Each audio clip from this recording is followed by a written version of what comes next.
8 वर्ष की उम्र थी। अपनी माँ से उन्होंने कहा मैं तो योगी बनूंगा, संन्यास लूंगा माँ। ऐसा एक किंवदंती हमने पढ़ी है, आती है।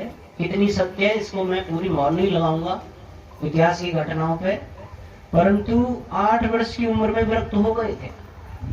ऐसा कुछ बताते हैं कि उनकी माँ और वो नदी में स्नान करने जाते थे कि अंदर प्रवेश कर गए और अंदर जाके चिल्लाने लगे, माँ माँ, मुझे जल के राजा मगर ने पकड़ लिया है और मुझे अब खींचे ले जा रहा, थोड़ी देर का हूं मैं, अब दुनिया से जाने वाला हूं, ये मुझे खा जाएगा।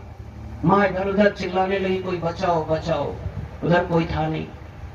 उन्होंने कहा माँ ये कह रहा है कि तू अगर संन्यास ले लेगा तो मैं तुझे छोड़ दूंगा, और तू संन्यास नहीं लेगा तो मैं तुझे खा जाऊंगा।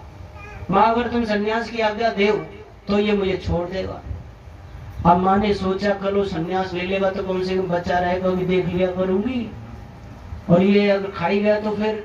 उसने कहा हे जल के राजा मगर तुम मैंने छोड़ दो, मेरे संन्यास लेने की इजाजत देते हो, आज्ञा देते हो। उसे कौन सा मगर ने पकड़ रखा था, धीरे से बाहर आ गया, माँ से आज्ञा ले ली थी। 14 वर्ष की उम्र में ऋषि दयानंद को वैराग्य होगा। ये कमाई आज की नहीं थी।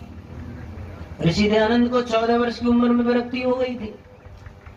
अपनी जो है बहन की मृत्यु को देख के, चाचा की मृत्यु को देख के मृत्यु में विजय पाने की इच्छा पैदा हो गई, सच्चे शिव को पाने की इच्छा पैदा हो गई। ये उनकी पिछले जन्म जन्मांतरों की कमाई थी। वो कमाई हमको इस जीवन में करनी चाहिए।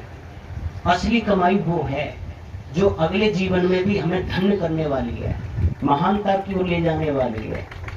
वो कमाई आज ही करनी पड़ेगी। इसलिए आप, इससे क्या ये जीवन भी सुखी होगा, ये जीवन में भी शांति और सुकून। मैंने कहा कितने भी उतार चढ़ाव आएंगे, वो आपको कभी बेचैन और परेशान नहीं करें, क्योंकि आपका चित्त दर्पणवत है। आप समझ गए नित्य नित्य को, आप समझ गए परिवर्तनशील है, ये अपरिवर्तनशील है। ये